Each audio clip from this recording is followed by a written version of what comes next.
CEO and founder of the Daily Wire, Ben Shapiro, believes that more individuals will be drawn to Bitcoin as the leading cryptocurrency provides protection and security in the face of global fiat currency deflation. Shapiro believes there will be alternative digital currencies whenever there is a demand for any type of digital currency. The question is, which one will find traction in the market? It's why, in the beginning, it takes a lot of money to make a difference in the market for anything like this. The more Elon Musks who invest in Bitcoin, the more convinced people are that it is real. At first glance, it appears to be extremely volatile. Whether those things prosper or fail is substantially, if not totally, determined by the public's perception of whether they will succeed or fail. Bitcoin, according to Shapiro, is primed to attract an increasing number of investors as people seek a way to avoid their government's debasement of fiat currencies.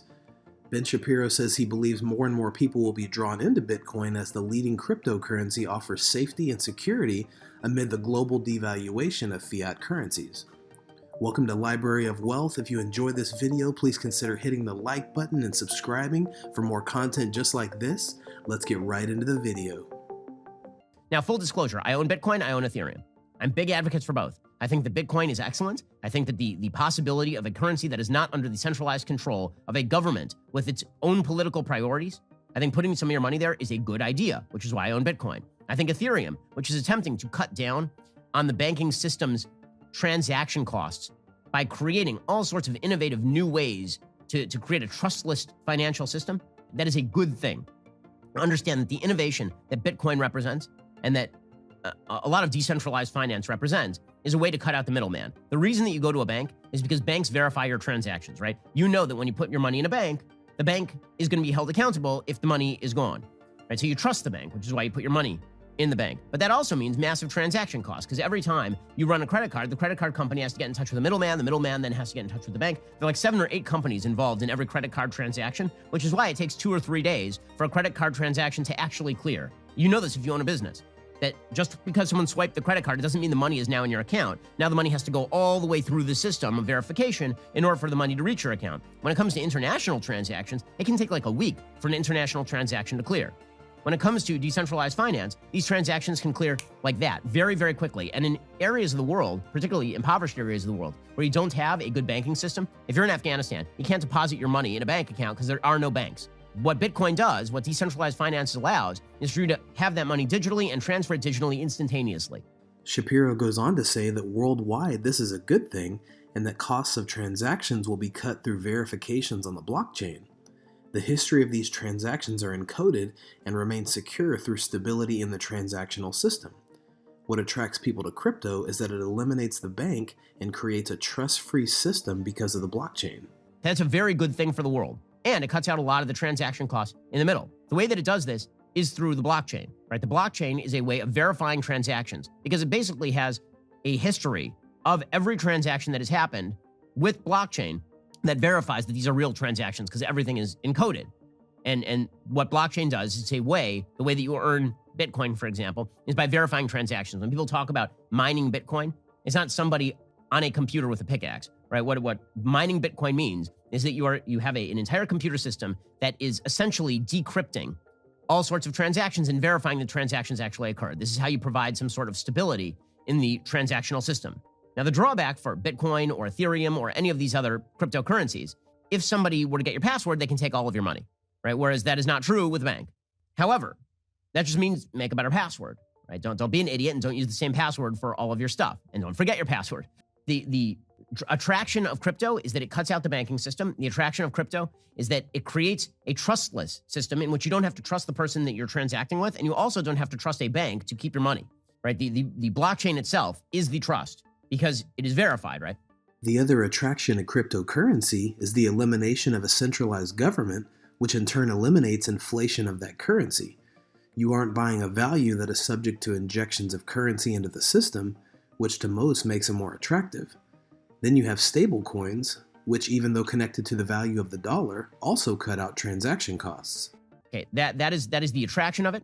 The other attraction of it is that you don't have a centralized government that is going to inflate the currency, where you put your money in a bank and then you just wait for the government to inflate it out of existence, right? If you took $100 and you put it in the bank at a 0% interest rate, just to make the math easy, back in like 1980, and then you took that $100 out of the bank today, it'll be worth like, I don't know, $50, $60, maybe.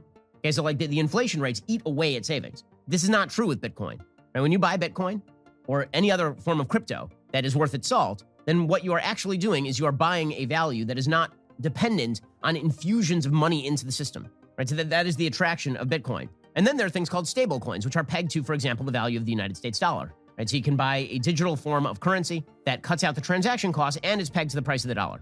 And so you would think this is a good thing, right? This is a good alternative, and it takes enormous amounts of power away from the government. This is why the government is so scared crapless of cryptocurrency. They are scared so crapless of it that you are going to stop. Like if cryptocurrency ever became a denomination in use, not denominated in dollars, but things started to be denominated in Bitcoin, or you started trading in Bitcoin. It's not stable enough right now for people to really trade in Bitcoin. This is one of the problems with Bitcoin, is that it used to be that there was this concept that Bitcoin would be used in transactions, right? Instead of paying for a car in dollars, you pay for it in Bitcoin. The problem is because Bitcoin is still volatile because not enough people buy it and use it, the price of a Bitcoin could go up or down. So this is the problem with Bitcoin, but it's going to get more stable over time as there is more and more buy-in. Any government that doesn't have full access to the monetary system at large will undoubtedly have concerns. The manipulation of currency has been a widespread issue in many countries around the world, which makes sense that they would be against the blockchain since they won't have access. Since the dollar is no longer backed by gold, it relies on the credit of the United States. And with an ever-increasing national debt, it only stands to reason that uncertainty will follow, as it makes it extremely difficult to operate in a free economy. The government is so scared of this stuff. They are so scared of this stuff. They're afraid that they're no longer going to be able to control your monetary future. They're paralyzed in fear from this stuff. So you have Jerome Powell over at the Federal Reserve. It is amazing to me that we are willing to trust people who are actively manipulating the money supply in the United States. This is literally their job. It is not as though they are hiding the ball. They actively acknowledge that what they do every day is manipulate how much your savings are worth. And yet we're supposed to trust them, but not trust a trustless system verified by blockchain. So what is the United States dollar backed by? It used to be backed by gold, not backed by gold anymore. It's backed by the full faith and credit of the United States, which is solid as long as you trust the United States. And it's solid as long as you trust the United States government. Well, you know what's one thing that undermines trust in the full faith and credit of the United States? One of those things would be a massive national debt that is eventually going to come to eat up a huge percentage of our GDP every year and make it nearly impossible for us to continue to operate as a free economy without massive rates of taxation or massive cuts to social services. And the full faith and credit of the United States, like the question is, which do you trust more? A decentralized system where no one controls it, or a centralized system where Jerome Powell controls it? And the full faith and credit of the United States, which is being blown out on a daily basis. At a certain point, there will be another country that gets wise, lowers its corporate tax rate to 10% and just eats everybody's lunch. Truly. I mean, that will be, like, the notion that the United States has to lead the world in terms of sort of the economy. It doesn't have to. Right? We're a massive country that gives us certain advantages. Right? We have 340 million people in it. We have this huge territorial grasp, but that doesn't mean that if we spend ourselves into oblivion, there won't be somebody else who comes and eats our lunch.